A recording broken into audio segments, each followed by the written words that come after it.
What is happening, beautiful people? It's your boy DJ Reminisce. I'm back with another tutorial. Today I want to talk about how I kind of handle when you have a conflicting kick and a heavy 808 that are both kind of boomy in the same EQ range, how to make them fit using just EQ.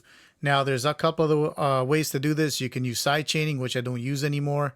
And before I used to actually manual do automation on the 808. So every time the kick hit, I would draw in an automation to lower kind of the volume in that area. But I don't do that anymore because at the end of the day, I find that with those sort of techniques, you lose the energy of the 808. So when it hits, it goes down in volume, then it comes back again. If you don't do it right, it just doesn't sound right to me. So I use EQ.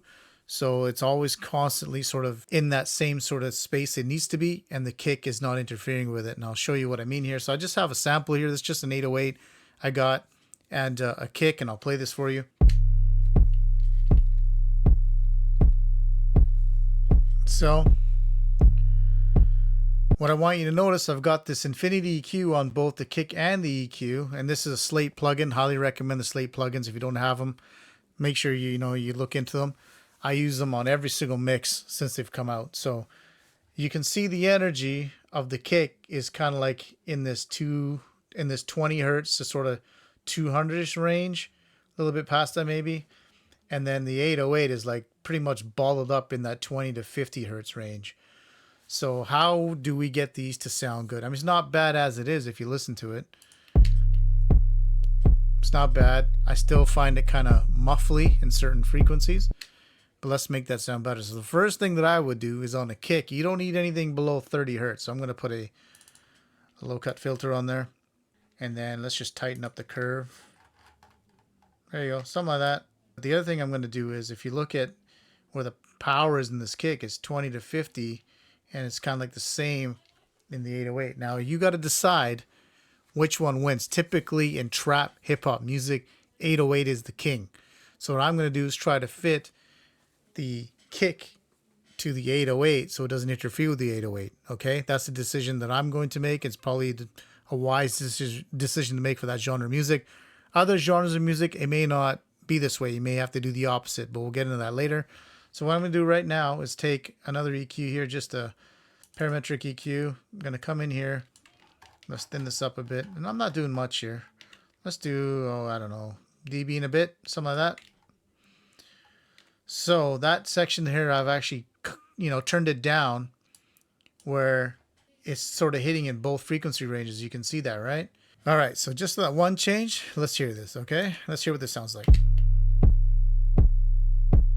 So not bad. That kick is a lot more punchier. It's coming through a bit more.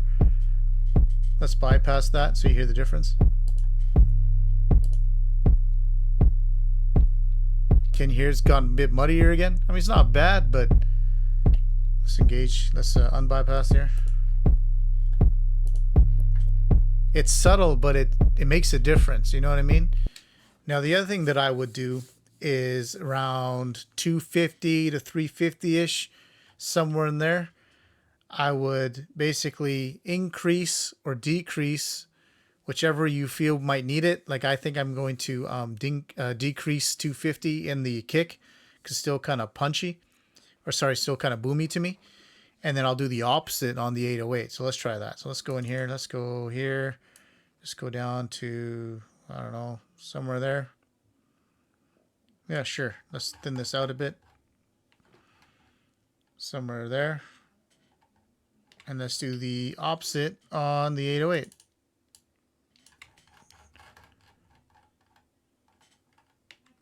Something like that. Sure, let's try that. Let's listen to that. See, that sounds way better to me. Like that kick is punching through really nice now. And the power of the 808 is still there. They're not really interfering. Let's bypass this so you hear the difference.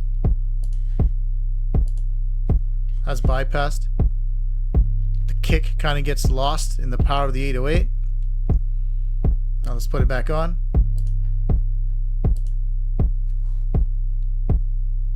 You see what I mean?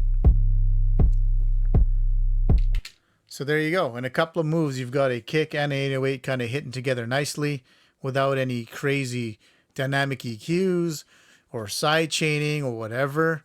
And I do this all the time now. Guys, give it a try on some of your mixes. Like I said, this is just the basics. You might have to tweak it or figure out the EQs of where you want it, where it sounds good to you. But this is kind of like what I do pretty much all the time now. Hope you guys enjoyed this tutorial. I'll definitely be doing more tutorials in the future. If you guys did really enjoy this tutorial, please like and subscribe to the YouTube channel. I greatly appreciate it. I'm your boy DJ Reminisce. Peace out. See you guys next time.